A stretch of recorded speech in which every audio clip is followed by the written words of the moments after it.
6:55 p.m. 6:55 p.m. Tuesday, October 5th, 2021. Episode number 887 of Yeah Dude. My name is Jonathan. This is Seth. Hello, Seth. Jonathan! Loving you. Loving you. I'm loving you at 6:55 on October 5th. Yep. And I'm loving you at 6:55 on October 6th. Exactly. 887. 887. Yeah, dude. America's podcast. Hey, we got a question for you. Cotton candy grapes. What's up? Why are there seeds in your shit and it don't taste like cotton candy no more? Oh, these cotton candy grapes don't taste like cotton candy anymore. For one. That's my number Second one. of all, they're kind of mushy. You know my number one complaint Not is? crisp. Not the price, which is its own $14.99. You could do a 4-episode podcast on how expensive cotton candy grapes are. Just tastes like cotton candy. Is it possible that our brains, because it was so crazy, Is it possible that they did it good and now they don't do it good anymore? that's a distinct possibility because it's coming from the soil. I don't know Are what you happens. saying that we've somehow become accustomed don't and then know. it doesn't give us that cotton candy high that That's it used to? what I think it now we're might be. chasing it? We're chasing that What about the dragon. fucking raspberry lemonade? Oh, yeah. Whatever happened to the raspberry lemonade? So not only are you sucking on this and you can't even come Could be a correct. delicious natural fruit. Oh, they say non-GMO. I don't know how that. I mean, if you were listening to 886, I tried to get this guy hooked on the breezers. I didn't fully explain to him what can happen to the body. The rot gut that occurs. What happens? Almost. With just one. It started. My body started creaking from the Body inside. was rejecting it. It sounded The like an pectin. old pirate ship. But how good does that flavor? I was shocked. I had no idea what I was in Would store. You easily could pass those off as Halloween candy. Oh, no If they problem. weren't- Just rewrap them. Oh, Wait a minute. That's Put some razor blades in them.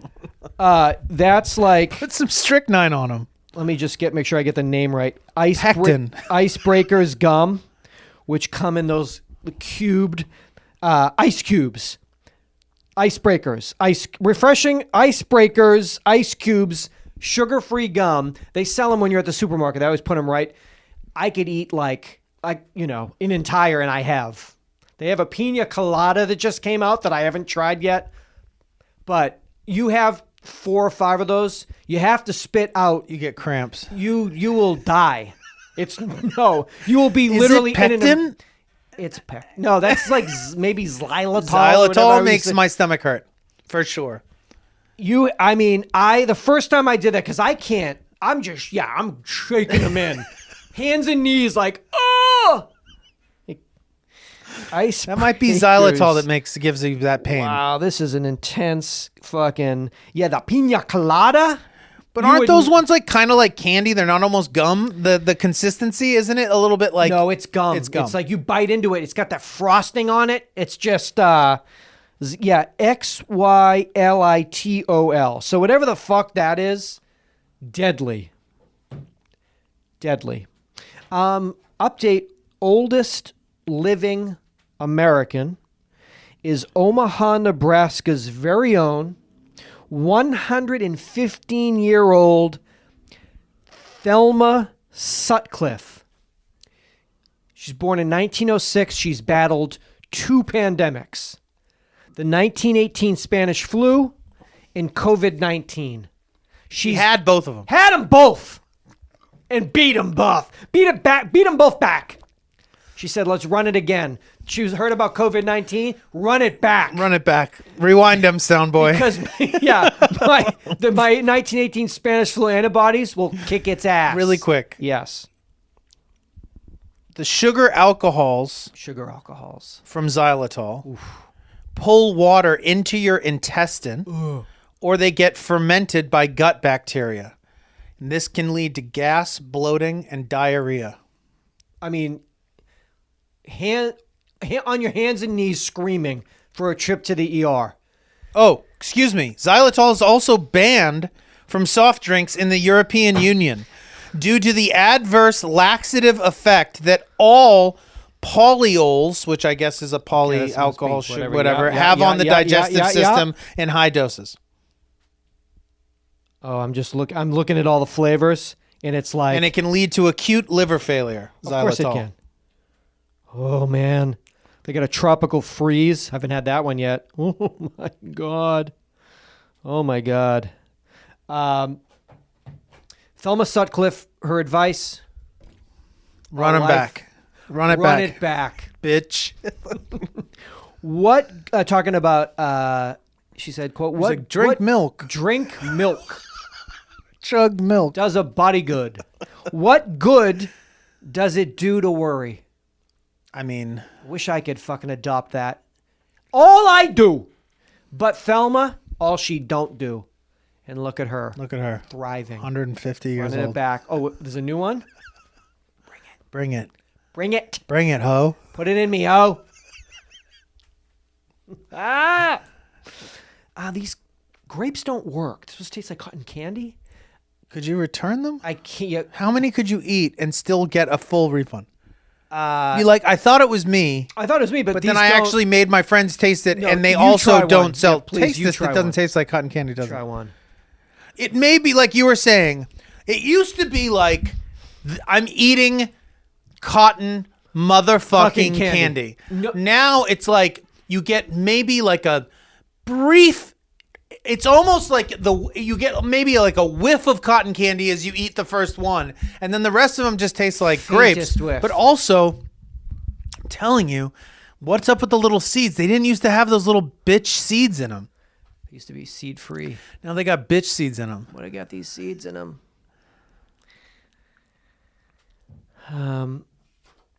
Let me tell you, there was a food truck that just closed. It was experimental seafood. Was what they were serving on this food truck. What does that mean? Avant-garde. Things that don't typically make it onto a seafood menu? Let me explain to you. Maybe Ocean creatures that don't typically get eaten? Let me tell you the kind of flavor of the truck, and then maybe you could come up with an idea. It's called Yes Aquatic. YESSAQUATIC. Yes Aquatic food truck. The people inside the truck were wearing the blue and white horizontal striped French sailor shirts, mariniers, and Yes Aquatic, Life Aquatic, wearing the orange knit beanie. That was the costumed motif for the experimental. I'm pulling the strings on my hoodie and I'm just yanking it up. But they're on their Instagram. They're excited, the next journey, the next chapter of making people crazy or me. So imagine a Wes Anderson. A lot of people like that flavor.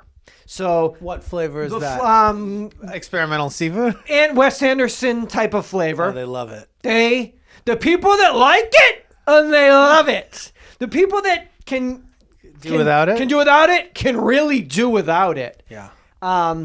So if you're the type of person that's not running to see the new one, I would say what's the new one? It's something about it's a fake country and a newspaper and it's got everybody. It's like the 15 people that are in it that you would imagine to be in it. Them plus another. They're in it 30. plus 35 more. But what if you went up to a food truck and they were dressed wearing like his outfit, his costume, and they were serving experimental. But isn't that seafood? Maybe people are gonna call and get mad. People love him. Love that stupid, they love him. They love him, but they also love that stupid ass movie. Oh, they like that movie too. Like Capturing the Freedmans is a good movie. It's like an okay movie. Capturing the Freedmans? What? Isn't that what it called? What's it called? What's the movie? Capturing the Freedmans is a good movie. That's a scary movie. Great doc. It's a scary movie. What is the movie I'm thinking of? The Goldbergs. Capturing the Goldbergs. Mighty Tannenbaums? Is that what it was called? The Royal Tannenbaums? Royal Tannenbaums. Mighty. But Mighty he makes Boosh. kind of movie you could say Mighty instead of Royal and it would be like, that's fine. It was originally that. Royal Tannenbaums. Do they dress up like that? With like a bathrobe and is there another food truck where they... It's so bad. What kind of seafood? It's bad. It's experimental? I just was like, why'd you guys close? That's I'll tell you why. Crazy idea. To take a obscure Shitty movie idea. and then base a food truck off of it is crazy. But if it was going to work anywhere, it would be here. Oh, it would be here. Right here. Right here. And there'd be people lined up. and they'd be in costume, like Also doing like dressed up like the Rushmore guy. I was just gonna say, like, maybe Life each- Aquatic is somehow it spawned a fan base that was more obnoxious than your typical Wes Anderson fan base, which is already wildly Don't obnoxious. say that. You're going to get in serious trouble. He said it 888-842-2357. I'm just saying. You're going to get in serious trouble. Bottle Rocket, Rushmore, Royal Tenenbaums, Okay, Life Aquatic stop. with Steve Z. Go slower. Bottle Rocket. Good movie. Rushmore, Good movie. The Royal Tenenbaums. Good movie. The Life Aquatic with Steve Zissou. That's it. We're done. The Darjeeling Limited. Not a good movie. Fantastic Mr. Fox. Bad movie. Moonrise Kingdom. Don't even know what that is. Grand Budapest Hotel. That's the new one? No. The Grand Budapest wasn't good either. Isle of Dogs. The French Dispatch is the new one. So we got it stopped. Did you see Life Aquatic? No. Really? I stopped Did you after... see Darjeeling Limited? Nope.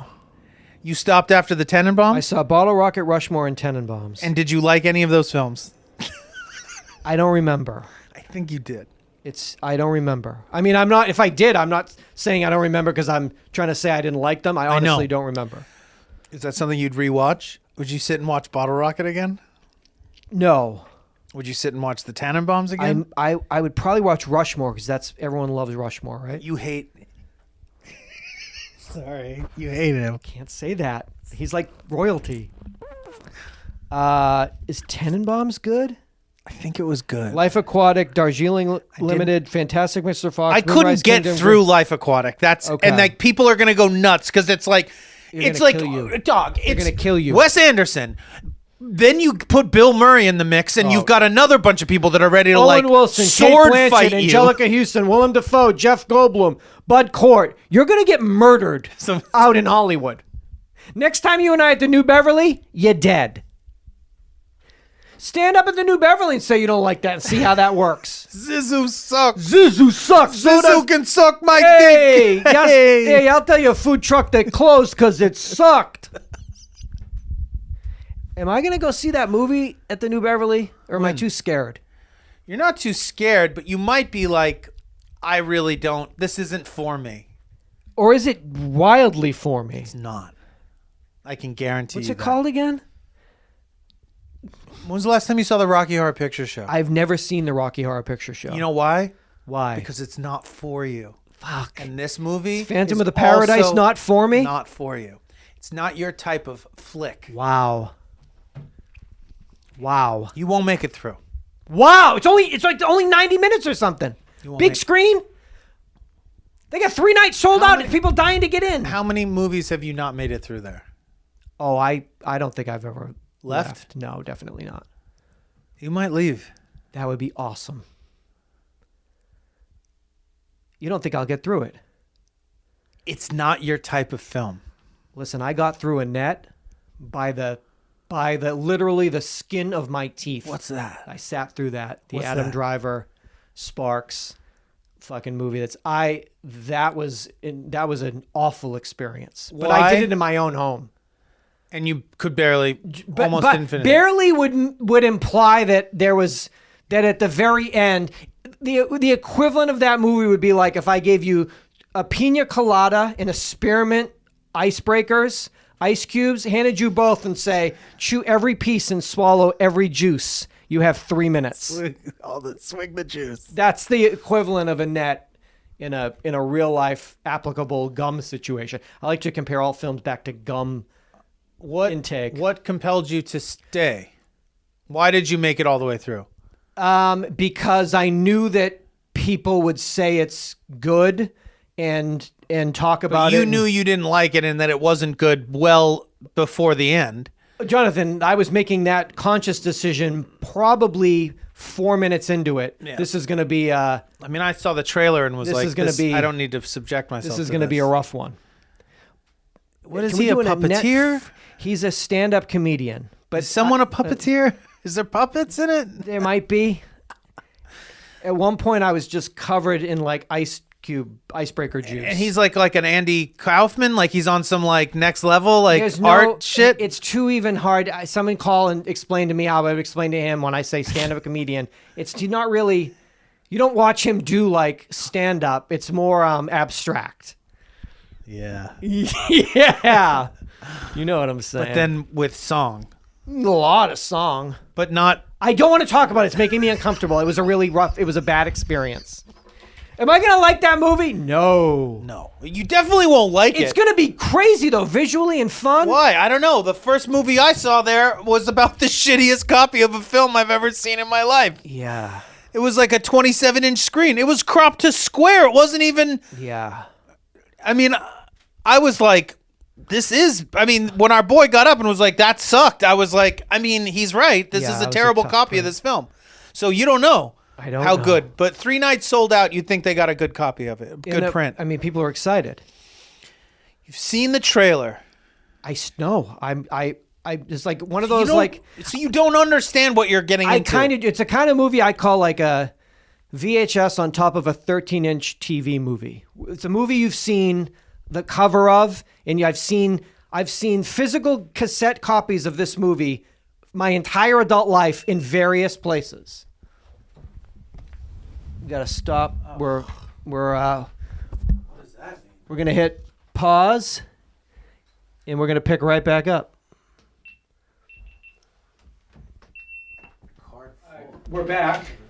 We were just yelling about that. So when you call 888-842... You do know that it's a musical, though. I know it's a rock opera. Yes. Yes. I'm hoping that the 1974 of it all, and that Paul Williams, it'll be like, oh, this was like... Maybe. Maybe. Okay. I can't... I just know that when I tried to watch it, I think I tried to watch it and was like... high, and I was like, I don't want to watch this anymore. Okay.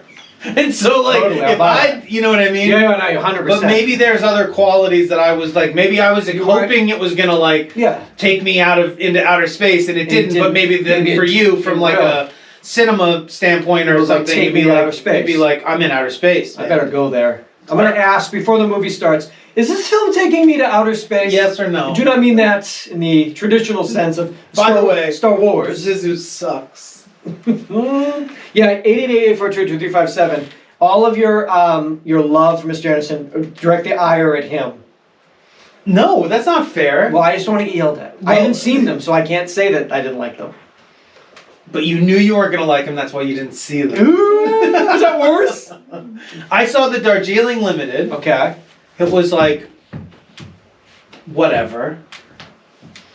There's like moments. There's moments. Of course. I mean, he's a very capable... He's an accomplished filmmaker. And a very capable one. Yeah. But maybe there's just something... There's a quirk, maybe, to... A quirk to it all. That you have to be... You want to be in the mood for that quirk. You got to be in the mood for that quirk. Fantastic Mr. Fox, I was like, thought I was going to like love it, and I didn't. It's not terrible. It's just not... It's not... I didn't see Dog Island or whatever. Isle of Dogs. Let me look it up. I lost him. So you didn't see Dog Island. What's Moonlight? Fantastic Moonrise Kingdom. What is that? That is coming of age drama. Bruce Willis, Edward Norton, Bill Murray, Francis McDormand, Tilda Swinton, Jason Schwartzman, Bob Balaban, and Harvey Keitel. That's always... Fictional New England island of New Penzance. It tells the story of an orphan boy who escapes a scouting camp to unite with his... No, I did not see that. Grand Budapest Hotel? I don't know. What's the difference between that and Darjeeling Limited? I mean, it's the same thing, right? This is a... It's like, nobody... Monsieur Gustave H., famed concierge of a 20th century mountainside resort. Did not see that. How about Isle of Dogs? You did see what you didn't like? No, Mr. Fox, I didn't. I saw it but didn't love it. Okay, Isle of Dogs is live action, or is that another... Stop-motion animated science fiction comedy. What, can I see the trailer, the picture? You might like that. Maybe, is that the one No, I didn't see... I saw the... Fantastic Mr. Fox is what I saw. Okay, and French Dispatch is coming up. Fantastic Mr. Fox. I'm sorry if everyone's... That is, let me see that. You think you saw that one? That's all I saw. That's a stop-motion animated comedy based on the 1970 children's novel of the same name by Roald Dahl. Plot follows the titular character, Mr. Fox, as he it's fine. thefts results in his family. And that don't count, though, does that count? I mean, he's really into them. He's made 2 of them. Again, Yeah, I mean, you have to be into it. there's a quirk. It's a quirk. Like this gentleman, everyone loves this guy. I'm not familiar with his work. At all? Miyazaki. Is am I saying Have you that not right? seen anything of his? No, I'm not, But I went to the Academy Museum, opened. It's awesome. Thank you, Mr. Spielberg. And there's an entire exhibit, so we go upstairs on the... Is it Ghibli or is it Miyazaki? Was that the studio? That word sounds familiar. I Studio Ghibli or is it... opened that up, walked in, and turned right back around and sure, it's wonderful. The Academy Museum is wonderful. Is there an animated film that you could go on record as saying that you enjoyed or liked? Definitely. Wall-E. That's animation? That counts as animation? I believe. Were there humans? And I was watching humans that looked different? Alright, what else? Go anything I'm else? sure there's a bunch. A bunch? I'm sure there's more than several. I don't know. Monsters Inc., Toy Story? No, I haven't really seen the Pixar catalog. That was why just Wall-E. Yeah. And There's a zoetrope, which is a spinning psychotic thing of little stationary marionettes next to this exhibit that goes so fast with strobe lights. It's like there was one part immersed in a... There was this. What did you go there? This is the Academy Museum open. Oh, so you just went, but the Miyazaki is just part of an it. entire, he has the full top floor. Spike Lee has his own little exhibit. What is your general? What's the? It's like the best thing ever. So again, thank you, Mr. Spielberg. There's Bruce right there, hanging above our heads. Say Bruce. The Path to Cinema. Willis. Springsteen. The shark from Jaws. Bruce, we call him.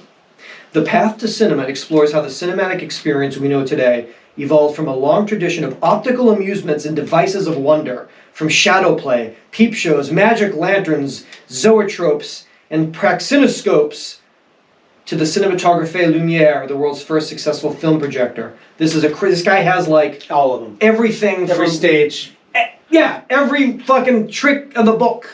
That was crazy. But then there's also, I'm looking at those ruby red slippers. How many of those exist?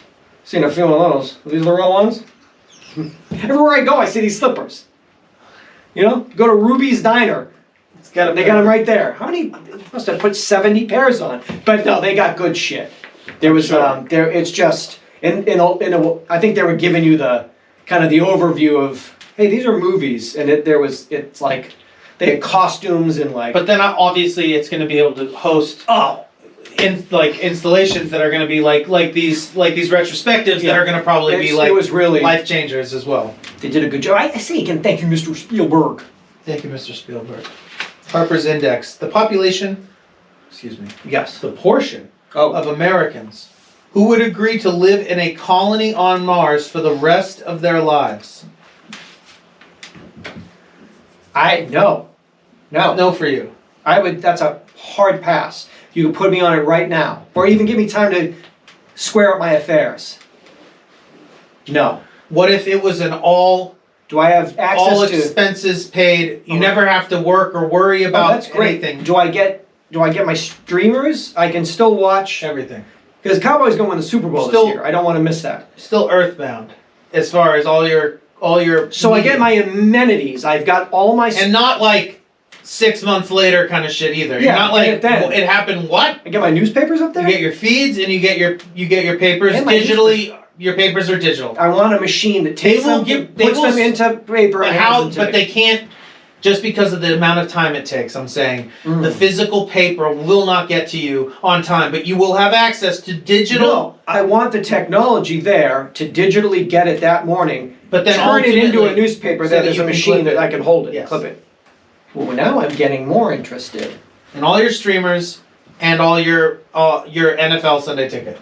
Interesting. My NFL Sunday ticket to go on Mars. On Mars. Off planet. Will I be able to? You know what they do on that too? You can only watch it on a singular. I can't say to somebody, hey, would you also like to watch football games? Use my password. But could they, if you logged out of yours, could they use yours elsewhere? Yes, but it can only be used. You could take it to a barbecue and be like. And by a barbecue, I mean Mars.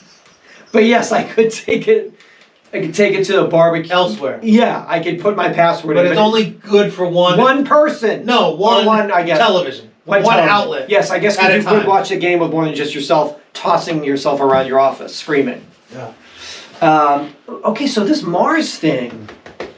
1 in 4 people said that they would do it. Are they just because they're They just are like full fuck of it? shit, Oh, okay. and also they're fucking. And maybe but they're not. They don't know what the fuck they're talking about. Okay, they're just like They don't even know. The concept is so foreign that you can't even answer the question anyway. So why not answer yes? Because it doesn't mean anything. okay. Or they're eating dinner and they got a call. I go to Mars. Like, yeah, sure, I'll go to whatever. fucking Mars. Can I Sounds go? great. Can I get my Like, newspaper? what do I get? A gift card or I buy it? Applebee's there? Who knows? But they didn't say. It Didn't doesn't say anything say about Applebee's. Doesn't say with streamers or Applebee's Or Outback. in this or Outback. Yeah. So I don't know, man. I don't want to fucking. I want to be right here. I have so much to see here. I want to see it. Things Yeah. are changing rapidly. it'd be weird to take on a whole nother. Yeah, I want to fucking find out what happens. Also, there's nothing. What's the last streamer standing? I nothing want to know. there. And there ain't anything there. There's no like. Let's know, go to the. Let's go to the hayride. Let's go carve a pumpkin. There's no pumpkins on Mars. They suck. They're rock hard. Very difficult to carve. What about the Centos 2021 America's Best Restroom? Always want to know. Now, Centos is what's this thing called? Centos. Restaurant supply? I would say they do more than that. This ain't your supply. This ain't your granddaddy's Centos. Cintas? Cintas. Centos. I feel like they just are known for like rough toilet paper. Is that not sort of like That was 2006. It's now Wow. 2021. Best restroom this year, Two Cities Pizza in Mason, Ohio. It recreates the look and the feel of a New York City subway. The look and the feel. Well, from the vids I watch, it gets real hectic, so you got a lot of work to do. You got to make it hot, you got to make it stank, and you got to have people, I think they're brawling from what I'm What about seeing. the rats? And the rats. Well, it's a pizza joint, so it's perfect. And our mascot, here he is, live and in person. The New York Pizza Rat. The New York Pizza Rat. Jimmy the New York Pizza We Rat. got him. They based this on cleanliness, innovation, visual appeal, functionality, and unique design elements. So I'm imagining that they're not fully recreating the Well, It's imagine like graffiti. It looks like it's like 70s style. But they have like, you remember the old timey you'd hold up, those things that handles you'd hold? They got those, like going in the urinal, when you're taking a piss, you got your dick in one hand and you're hanging on the neck. It's a party! And they shake the ground when you're pissing to make, well, they don't do that. They should do that. That's innovation. I mean, I like what you're saying about like getting some like 80s breakdancing. Oh, they have it. I saw some Come photos. on. It looks great. Really? Yeah. I was trying to fix my hair in the mirror, but it was all like, Tagged up. been here, yo. Been here, yo has been here. Yeah, they did a good job. So it's not the full, I guess that'd be more of an art installation where you'd really create a full, like a bottle, like rolling, you know, just down and back. But they did it, and I'm proud of them. They should have that third rail there, so if you accidentally step on it when you're peeing, you die. If you piss Or on just it, maybe sparks. they just do like a If you low voltage version. Yeah. Oh, like got gets me. you. Got me. Third rail got me. Got me, friend. Gotta have a guy who's kind of walking around, maybe pushing you. Yeah. Boom, into the urinal. Got me. Every like 312th person that pisses gets shoved into the urinal. Just for fun. To keep you on your toes. Authenticity. That's how Centos. That's how Centos. That's what they Centos is reward. known for. They reward authenticity. So this is the same award that our old spot in Minneapolis got, right? Yeah, the varsity. The varsity had that. It was a beautiful That was a bathroom. wild bathroom. It was a It's an award-winning bathroom. trippy bathroom. There's got to be somebody, people that go to every baseball park, I was there's got to be just someone gonna who's been say- to every nominated Centos bathroom. I would. 'Cause they nominate 10 a year. Is there any person that's been to every Centos nominated the judges, bathroom? the Centos judges have to The visit them Centos first. judges, I bet a lot of them phone it in. There's probably only a couple. I would like to see how many years has this I don't award know. been being given A out. few years, a lot of And I would bathrooms. like to go to every bathroom that has won. Okay, every winning bathroom. All the winners throughout the years of the Centos Best Bathroom Award. And choose the ultimate winner. That's a great idea. You've been working all lately? funny you should say. I cashed out on the 401k. I'm doing a little thing for me. It's YOLO. It's called Centos YOLO. Bathroom tour. The bathroom tour. I think it would be a worthy, it would be a way, you know what it is? Tell me. It's an enjoyable way of marking and creating an itinerary of traveling the country. You mean it would be a funny kind of way to be like, we're going from here to here. The whole point. This is where we'll stop. Journey. This is where our hotels will be in these. This is how we're blocking it out, and in that we will be able to discover ourselves and each other through this tour. Bathroom tour.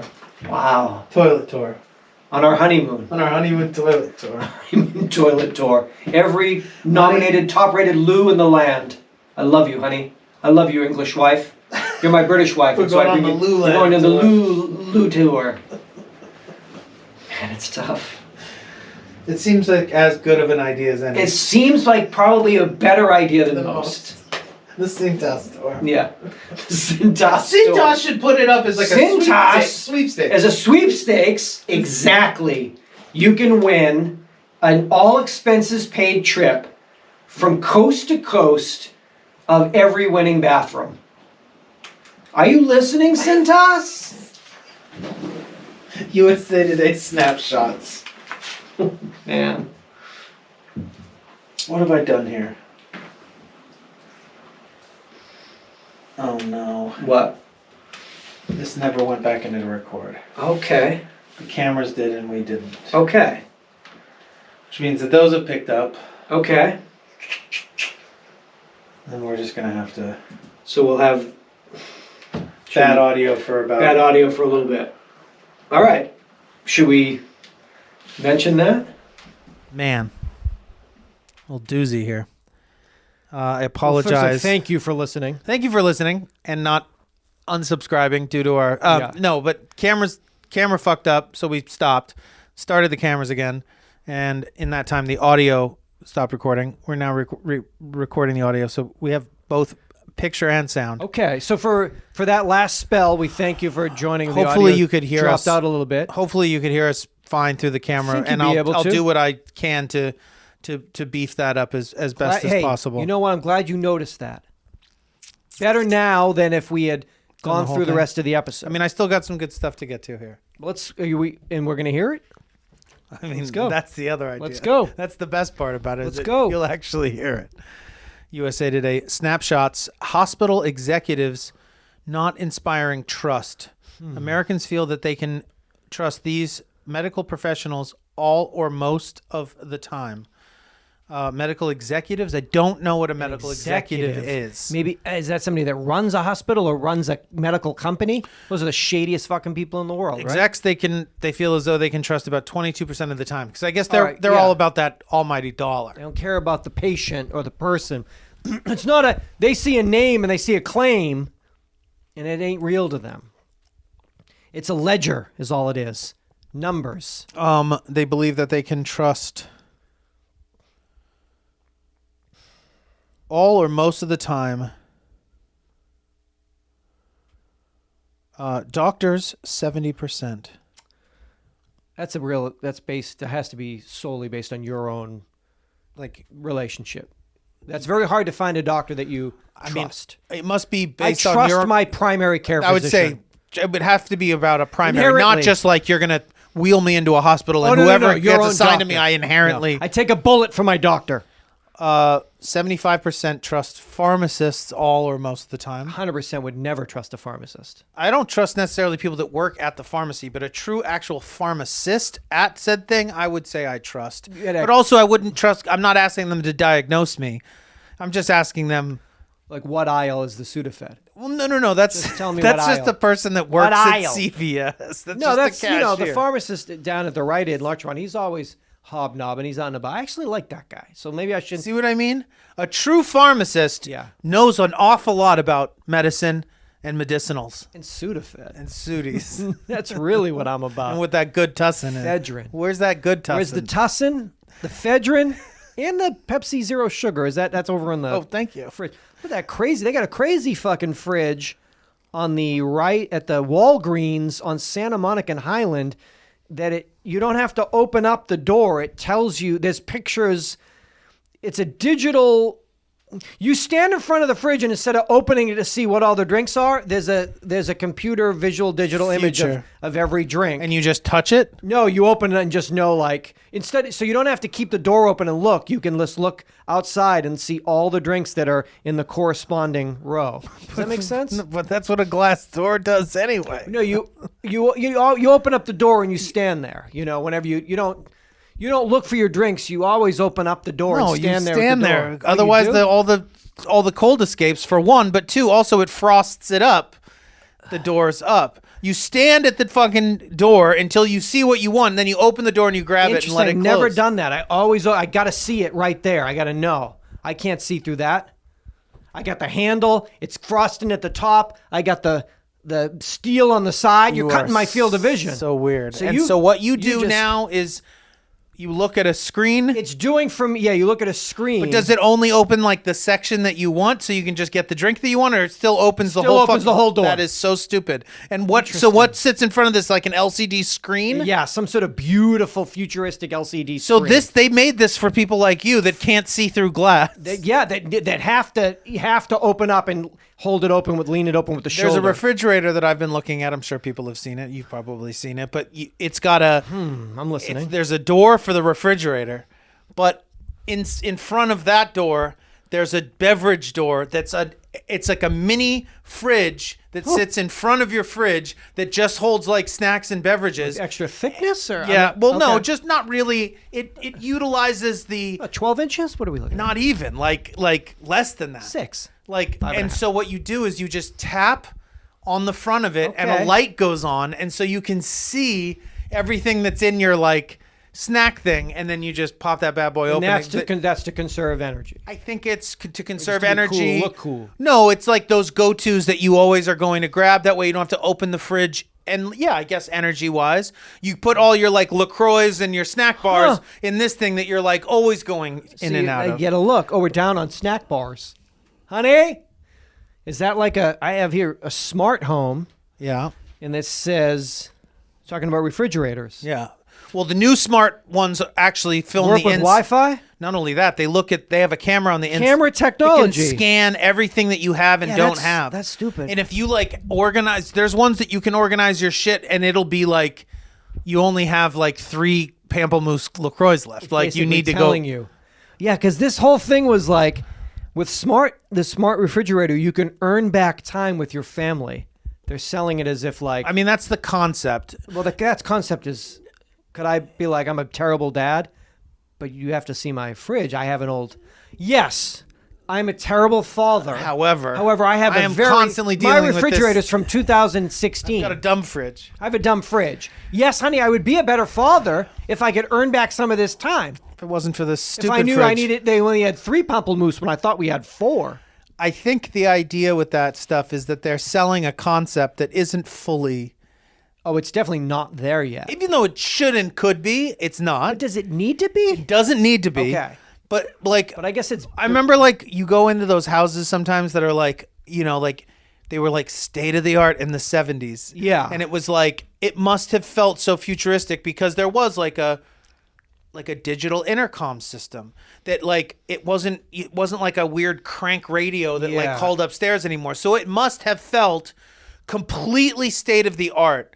But it was outdated so quickly. Okay. And like now, I mean, some things feel like maybe a little. It's like it's not.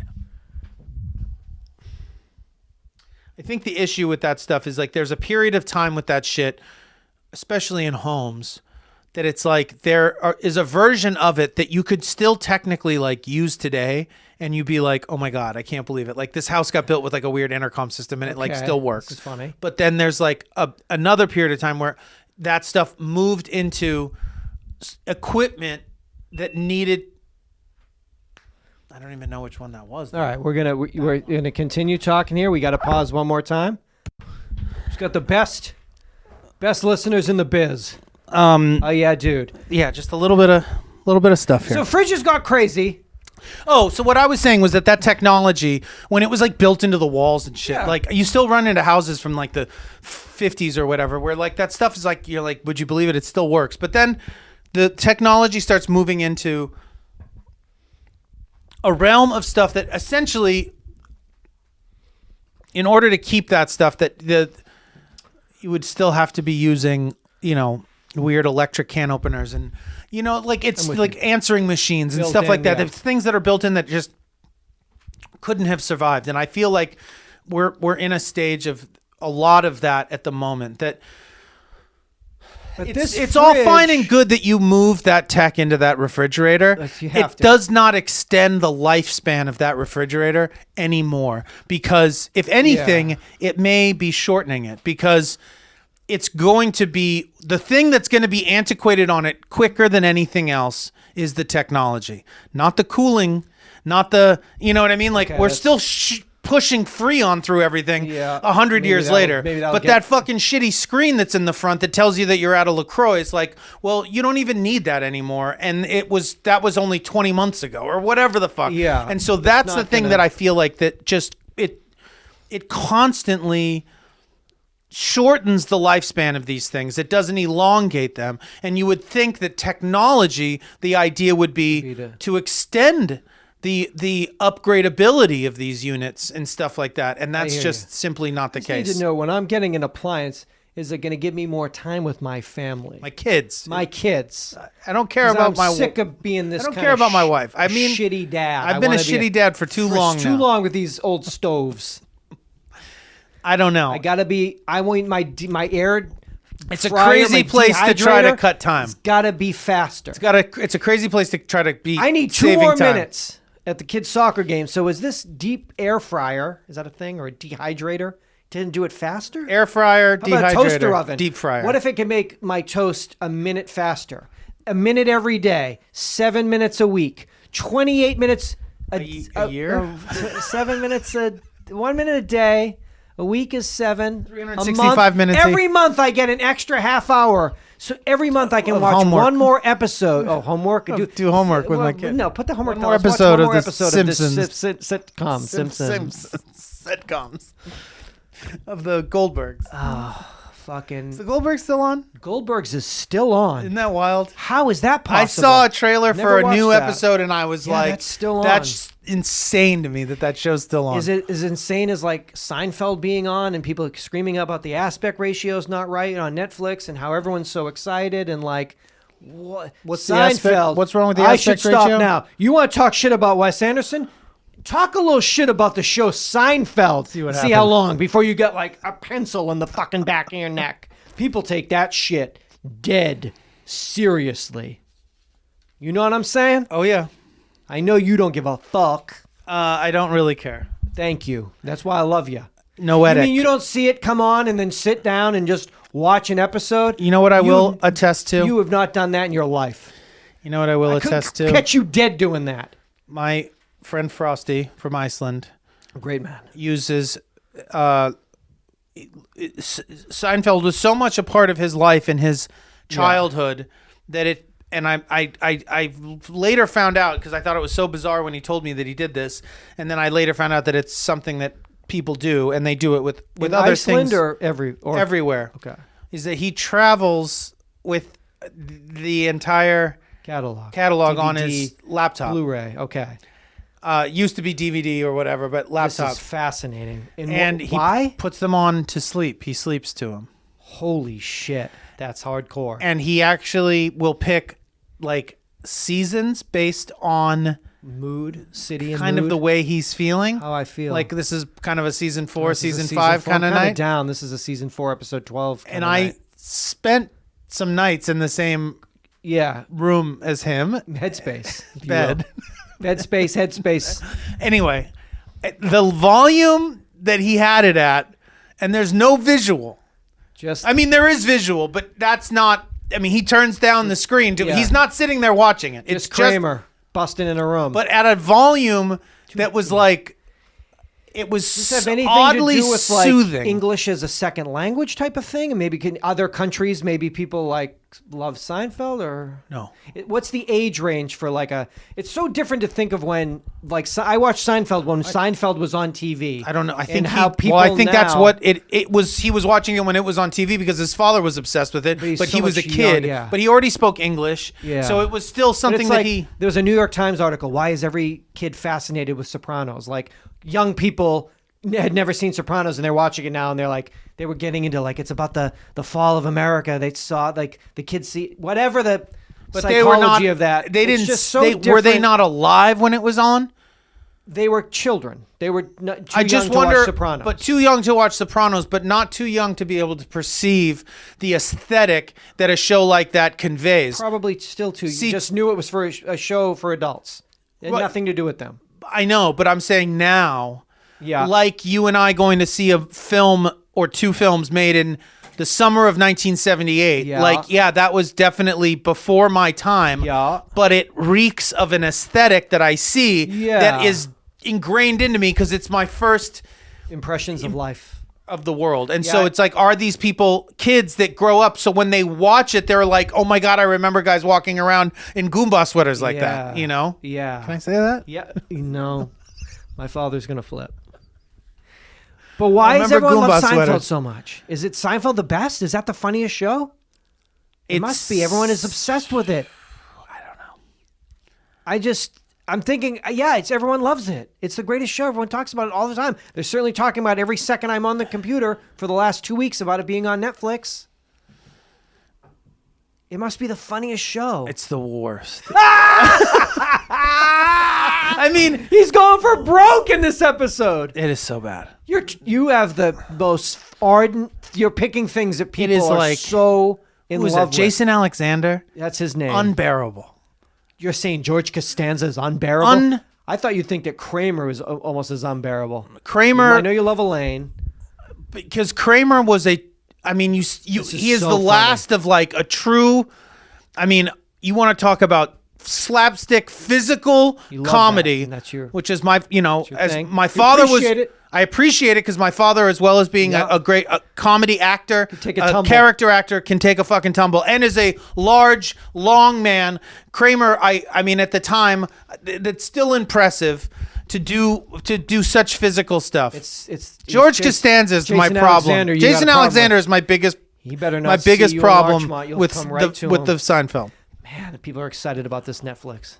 Aspect ratio problems, but they're excited. You know what people also loved about Seinfeld, and I What? think still love it, is that it was the first sitcom that the characters allowed themselves. Well, first of all, that it was that semi-biographical thing, which Okay. people I think dig. Okay. But also that like there was a perceivable like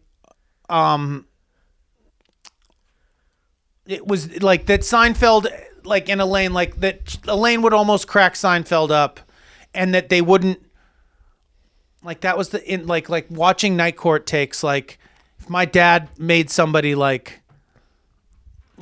almost laugh like If Marsha laughed, then we'd know. then well, but they would cut and they'd redo it. That the characters had to pretend as if they were in a non-comedy environment, whereas there was almost a Self-awareness, you say to it? self-awareness. Thank you. That's what I'm sort of beating around the bush. I think see when Seinfeld almost a started. sketch-like self-awareness to where there could almost be like it was teetering on the brink Seinfeld of. started in July of 1989. That's a long time ago. Till I May shouldn't of say 98. that it. What did I say? It's not the worst. You said it was you said the best comedy of all time Is the is worst. the worst. 888-842-2357. Am I gonna like lose listeners? You won't lose listeners, but P, you're gonna make people. There are people pulling over on like highways, and they're like Okay, deep breathing. It was fine for the time. One person called very funny, like, yeah, when you're talking about the Grand Canyon, hey, Jonathan, like, I wasn't impressed. You weren't impressed with the Grand Canyon? You were like, I wasn't impressed with the Grand. The guy was like, with the Grand Canyon. Listen, motherfucker. Oh, That's what you he's get. talking to you, motherfucker. You live in Sedona for fucking 3 years of your life. You're living in a goddamn Red So Rock before you vortex. hit the Grand Canyon, you were in Sedona already been getting shot up by aliens in outer space, looking down at it all. He said the best. It's all a matter of perspective. Was the worst. I don't think it's the worst. You do. It's cringy to you, It's a little cringy to me. and that's okay. And I think some of that is the same people that are offended by me saying that. It's their fault. You think it's their fault? So you listening up, fans? It's on you, Seinfeld You fans. made it like this. everyone. You made it this way. You made them this way. Amazing. Okay, you Shrewd Farms motherfuckers. You Shrewd Farms motherfucker, you made them this way. Noetic. What? From the Greek word noesis, noetikos, meaning inner wisdom, direct knowing, or subjective understanding. Interesting. Noetic science refers to a multidisciplinary field that brings objective scientific tools and techniques together with subjective understanding to study the full range of human experience.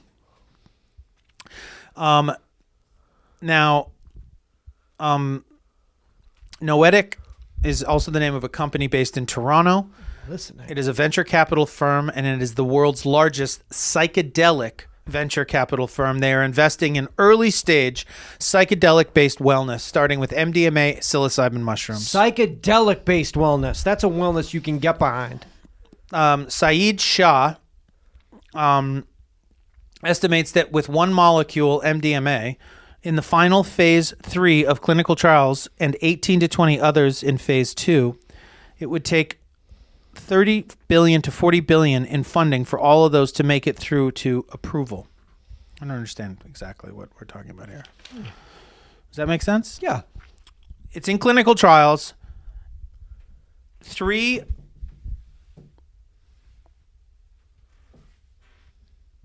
MDMA is in its final phase 3 of clinical trials. Okay. There's 18 to 20 other molecules, psychedelic-based wellness molecules, working their way that through are this. working through their way through phase 2. Okay. Now, it currently costs somewhere in the range of $30 billion to $40 billion in funding for all of those to make it through to approval. That's a lot of money. Shah welcomes big pharma and big institutions to enter the fray in the interest of spreading the chemical gospel far and wide. He sees the financial and therapeutic potential for psychedelics not in the cannabis model, which would make psychedelics broadly available for retail purchase, but in the pharmaceutical mode. Psychedelics is prescribed drugs with patent rights administered in medical settings. Quote, when you ask me what is the holy grail here, Shah said, I would be happy if one day in the not so distant future, we can have discussions with our neighbors or our friends or family members to say, oh, by the way, I can't make it to the barbecue party tomorrow because I've got my session with a clinic to get my biannual reset. Ooh. What was it? Not be able to go to the what? The Barbecue. how did they phrase it? Oh, by the way, I can't make it to the barbecue party tomorrow. Hello, everybody. Maybe in Toronto. I don't know, in Canada. I don't know. Guys. Oi or A. What do they say? Hey. A. I can't make it to the barbecue I can't make it party. to the poutine. I don't have the poutine to bring to the barbecue party tomorrow. Barbecue party. I can't believe that in the future everyone is going to be on MDMA. It's going to be so great for everything. And at that point, we won't get to partake in all of the fun or reap all the benefits of all of the monsters in the world that just need to trip to realize that it's all love, baby. Well, we'll still benefit from those people coming to their realizations. Yeah, but we'll be so old we won't really benefit. We'll benefit peripherally, like, oh, there's less monsters doing monster things because they all tripped. And then personally, we won't be able to benefit because we won't be allowed to because we're drug addicts? Well, that, and also because we'll be so we old. Won't need it. Yeah. So you believe that this is far enough off in the distance that we're going to be really old? Yeah. But you don't think like Big Pharma doing MDMA? That's like, I mean, weed's still illegal in half the states in the country, and weed is like child's play. I mean, you give weed to a fucking you smoke weed in middle school, don't even do nothing. So you think like 30 years. Oh, longer than that. Okay. You know, but like too old. We missed it. But there'll come a time when like everyone will microdose and like not punch each other. Maybe. Yeah. Because you realize like there's no reason to punch you. We're all like in this together, connected, man. Christian side hug from the soil. It's all, Why do you say that? It's all Zizu. We're all Zizu. We're all Zizu, baby. However you say it. Zizu? Zizu? Zizu. Steve Zizu. That's a bit quirky enough, right? That we can't say it? You and I? You and I? After all these years? For all these years. Still don't know. And that I thought it was Mighty Tenenbaums when it's royal. What did I call it? Capturing the Freedmen. Capturing the Freedmans. When do we all take MDMA? Well, I mean, as a country, collectively. That would be fucking wild. A big party where everyone is macro-dosed. The Great American Roll. The Great American Roll. Summer 2022. So sick. I mean, they shut down... Who shut down Facebook and Instagram? Were those hackers? Facebook. Facebook did. Ah, shit. I think so. I was hoping but it was it's just the timing is a little wacky though because he's under quite a bit of scrutiny at the moment, and but maybe that's it. The Great American Roll is gonna be a powerful time of healing for everyone. I think. I mean, you do get. I mean, any sort of. I mean, listen. I mean, this is something heavy like DMT, where you were in outer space. Something more. Psilocybin, ayahuasca, something more along the lines of, I guess, the ego death category, whatever molecules or chemicals that cause that. And think of how, in the times that's happened, how healthy and powerful a notion that is. But I mean, you want to talk about like you're talking about. I mean, like as much as I've used MDMA and ecstasy in these sort of heightened environments to kind of induce euphoric communal effects. But that worked. The idea, yeah, but I mean the idea that you're talking about the healing properties of MDMA, it probably surpasses some of those other, like you're saying, like the ego deaths, which are extremely necessary and healthy, I think, for people, certainly certain types of people, but something like that is as fundamental as something that aids in the ability to expose and air out and heal trauma, and painful things. I mean, I don't know if there's much else that I can think of that's better at that. But even that's. Such on a... It's just sort of... That's sort of something that so many people...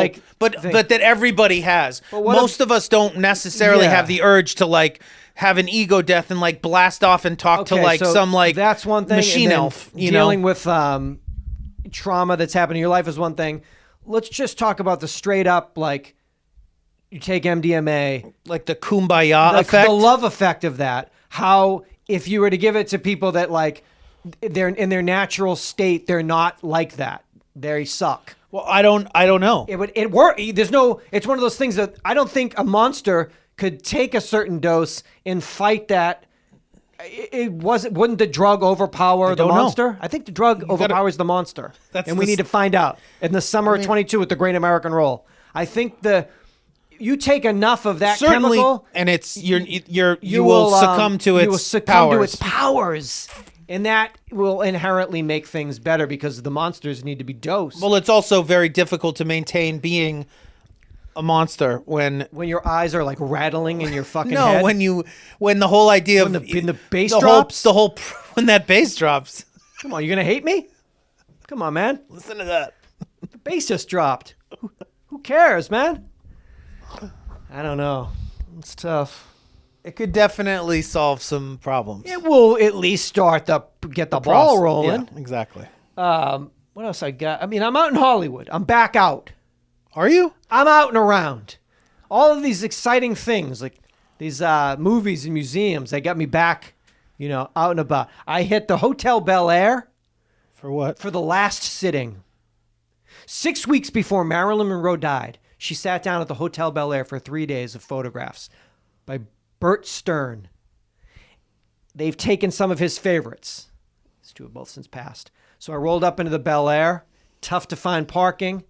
You didn't valet, huh? I did, because I just said, hey, I'm just that's here. What you do there. I'm just here. You can't not. But the cars were so crazy, I didn't know the makes and models of some of them. That's the kind of realm we're working in. Yeah. Like where a Range Rover was like a Camry. So I gave him the keys, explained to him I needed to just get sensual with Miss Monroe. Is that okay? I said, baby, I'm back in Hollywood. I'm out and about. I'm about to get sensual. I'm about to get sensual. He was like, you're in. Got sensual. Also celebrated on National Silent Film Day. You want to see what we did over here? We went to Cahuenga Boulevard and Hollywood Boulevard, right where the World Book of News used to be. Still stands there. Great, great newsstand. There's an alley right next to on Cahuenga. It goes from Cahuenga to Cosmo, which is the true alley if you walk through there. It turns out that a historian... The true alley that connects... Cosmo's a real alley. This is a pedestrian walkway that goes from Cahuenga to Cosmo. Cosmo is in between Improv Olympic. I was just going to say, doesn't Cosmo go where the Andy Dick Black Box Theater? Yes, that's that. And then there's that alley that goes in between them. Yes. That used to connect like Beauty Bar or whatever used to be on right there. Pedestrian walkway. You know it. So right there, film historian realized that at least 26 silent films filmed in this pedestrian walkway for whatever reason, because it's right off of Hollywood. But it is too narrow. It is basically too narrow for a car to go through, right? Yeah. Yeah. God, you're right there. So you're with me right there? Okay, so it's National Silent Film Day. You're standing with me. We're putting up a plaque. We're renaming it. You and Samantha? Well, no, me, and I'll let you imagine the denizens that were with me. Hollywood Any Heritage people in some, unveiled a plaque of the Charlie Chaplin. Anyone Buster in garb? Spinning canes. The Charlie Chaplin, Buster Keaton, Harold Lloyd Alley. They pulled the flag. The granddaughters of all three of those greats come to speak. Hollywood Heritage. We're standing there. The crowd's getting bigger. We're pushing out onto Cahuenga Boulevard. People are beeping. I'm looking around at the people I'm standing with at 2:00 in the afternoon on a Wednesday. Some cosplayers. And there were people there. There were some older people that celebrating silent film. There was also a lot of Hollywood types. Can I call them those? I don't know. I don't know what that means. Hollywood types. Types? Yes. Bags and bags upon bags. How many bags can this man peeking carry? And old-timey, what's that camera? What's that, a Minolta? 35 millimeter Minolta? Where'd you get that Minolta? Is that from 1982? Cha-ching, cha-ching. A lot of cosplay, but we came out to celebrate is what we did. And I stood with my people. And my people are the people that are there at 2:00 on a Wednesday. Guys, what are we doing? Is everybody do a podcast? What are we doing after this? What are we doing after this also? Where are we all meeting Where are we up? all meeting and talking? These are your people. Yeah, it's so bad. I mean, Isn't it rough? You realize that. Yeah, it's awful. Yeah, I saw the people that run the Esoteric tour, Kim and Richard. Hey, guys. And then I realized, so how many people did you know in this crowd? That's the rough part. It's more and more every Richard's time. Got like a walking stick, an Indiana Jones cap, an ascot, and I was like, wait a minute. I know this guy. I know these people. Who are you? Who am I? Who am I? Then I got silent. Oh my God. It is tough. It's tough. But you have to. You got to celebrate. You got to celebrate the greats. So sorry. Rude. So rude of me. Rude of you.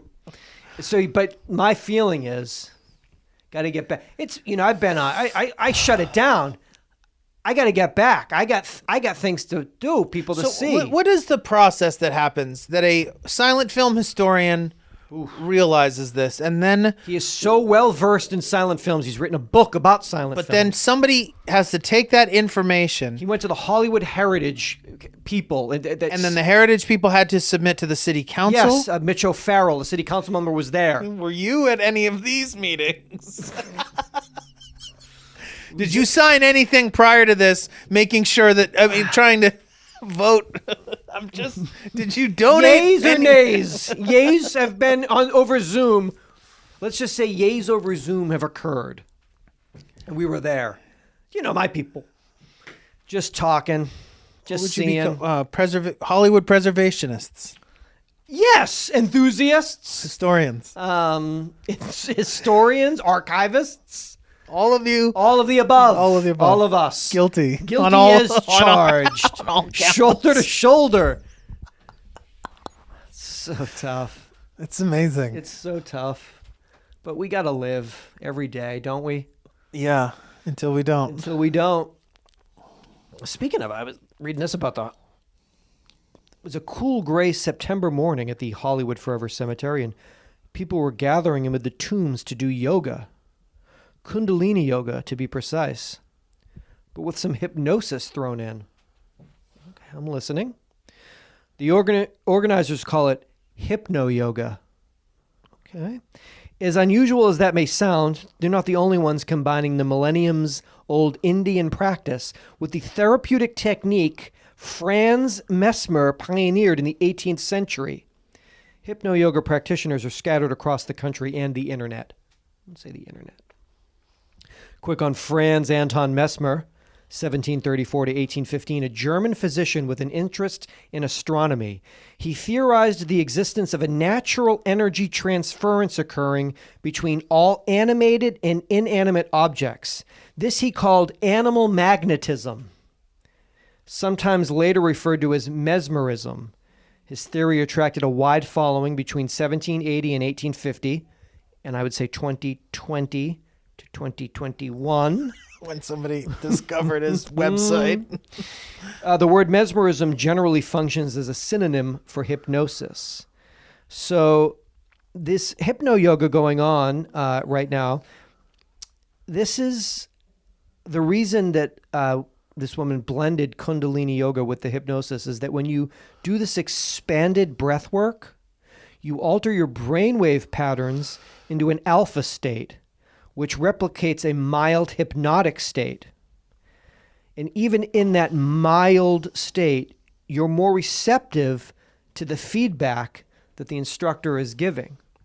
Like take the pants off. Take the pants off. Slip them off. Slide over the B of A debit card. Down dog.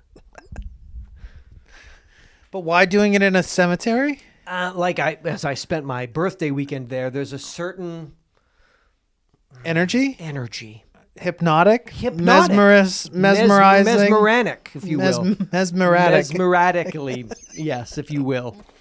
Of being there amongst as you stand on this hollowed ground where energies and auras circulate, where there's been so much emotion, so much life lived, it really creates it's a balancing effect, really, for I find in my states. That's what your hypno yoga. That's what I find.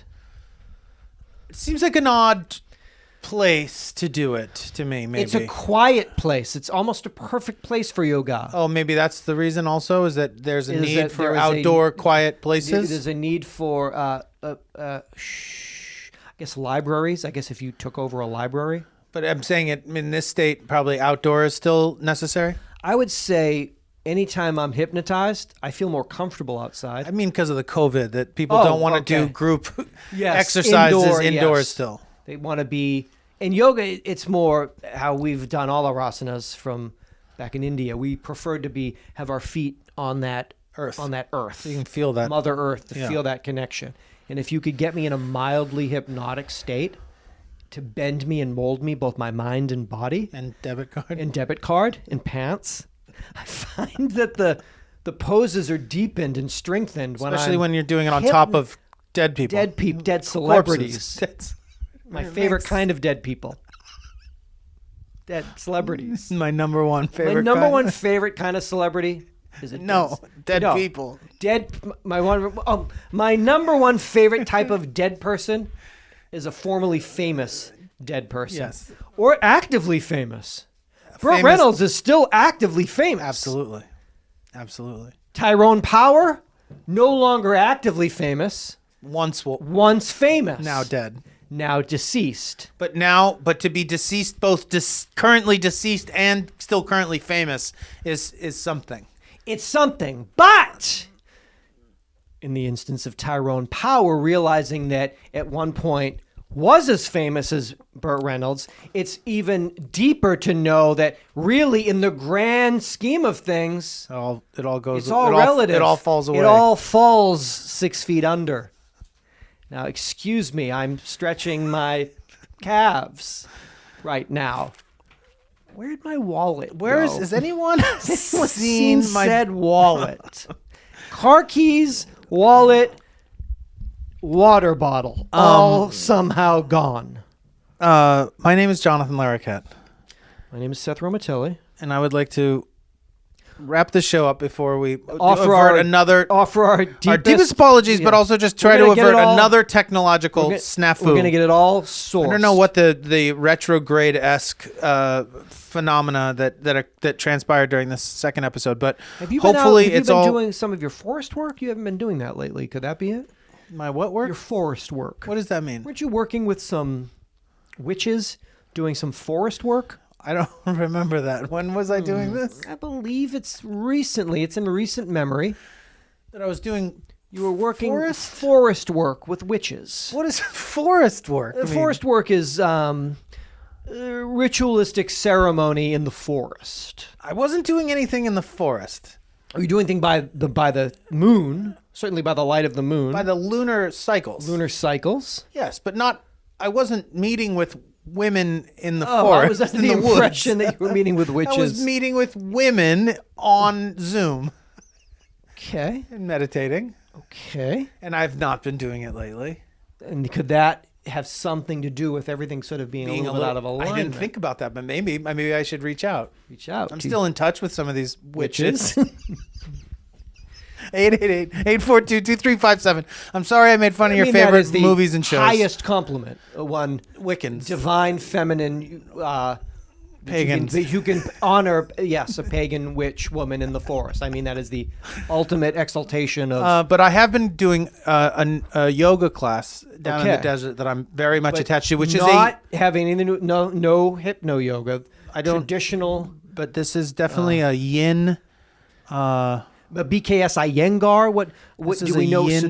This is about our female power. All right. Okay. Our feminine, if you will. Tapping into that feminine, if you know what I mean. Yeah. Tapping that sweet feminine. And you feel somewhat traditional yoga class for the first half, and then the second half more divine feminine ceremony. Yeah. And you being the only male in this class? No. Are there other... Many others. I would say probably about half-half. About 50-50. Yeah. Interesting. And you feeling there's a certain dryness to the desert that I would think would abet your practice. No matter what time of year, the air holds a certain stillness to it. Absolutely. That I believe helps the practice of yoga. Well, it's a good reference for how still our minds should be. And 888-842-2357.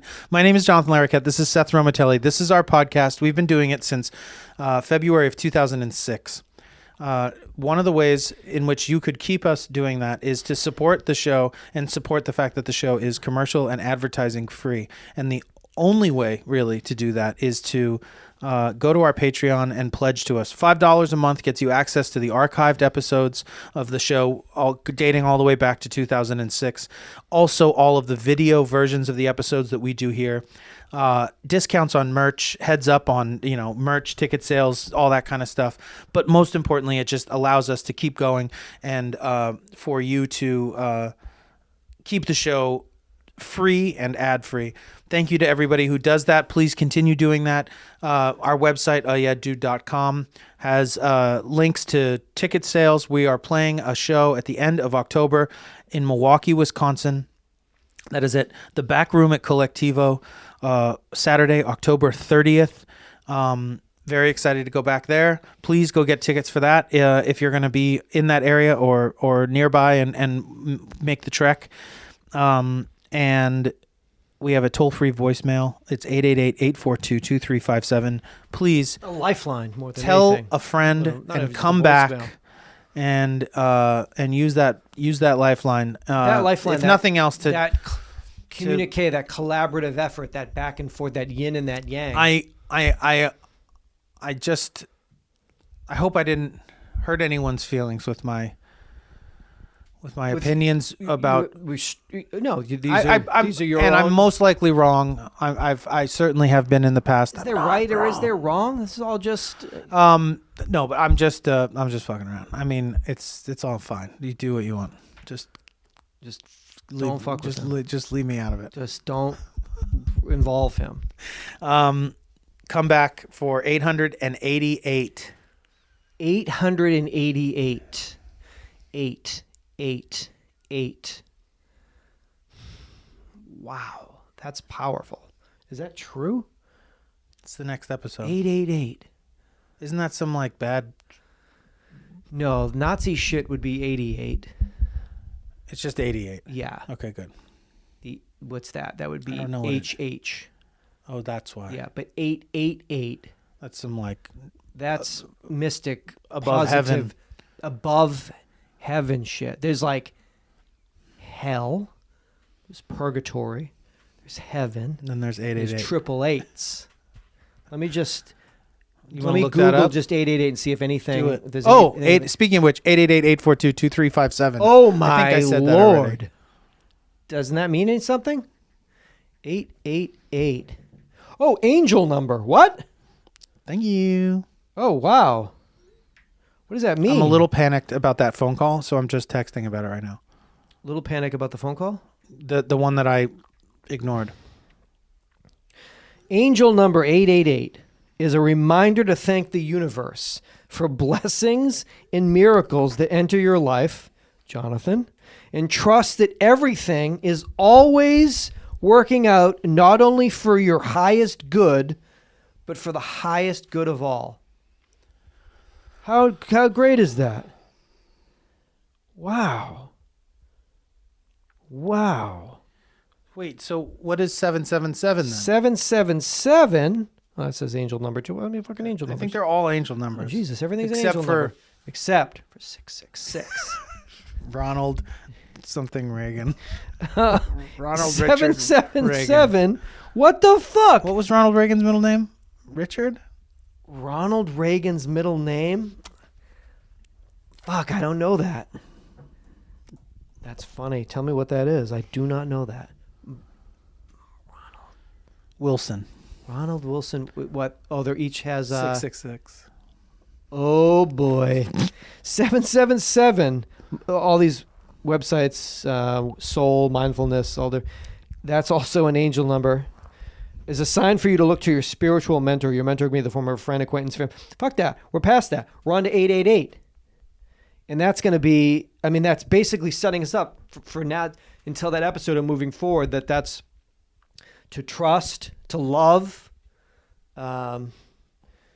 to wait for MDMA to be a part of our day-to-day lives. The Great American Roll. The Great American Roll was just a simple On the road to on the road to the Great American Roll, July 2022, when we all willingly decide at the same time to boof. to take a boof the simple sweet like malls. Martinelli's apple juice and a predetermined micro dosage. Micro dosage? Yeah, I don't want to get. Can't we do a medium dosage? Not a micro, not a macro, but just like We're getting a like middling dosage? we're getting over 100 million people to do this at the same time. Wouldn't it be nice to just Ease have a in? subtle Just easing dip and the experience toes into that sweet, sweet jacuzzi. You are certainly welcome if you'd like. You're allowed to. But we will set a standard. No micro- less than. No less than An amount that should be shall be less. no less than this microgram to ... Yeah. And that at the same time in the nation on that day, I'd say maybe how about the second Tuesday in July Of 2022. 2022. At the same time, probably be in the morning. You dose in the morning? Yeah, we'll do 11 a.m. on the Probably East have Coast. a good breakfast and kind of ease into that in the afternoon. You want to experience some of that post sundown. Can't do it all in daylight. Okay. It's got to be a July. dusk dosing. So we'll do. Because you're not talking about an 8-hour acid trip. You're only talking good 4 hours. 8:30 on the East Coast, 5:30, like a football game, like Sunday Night Football. We'll do 8:30 on the East Coast. It should coincide with Sunday night. Sunday Night Football, except it's a second Tuesday. It's really gonna Same time slot as yeah. Yeah, it's really gonna be amazing. Kickoff 3:30 West Coast time. It's gonna change hearts and minds for just for a real. It's gonna be a really amazing, positive thing. I think. I agree.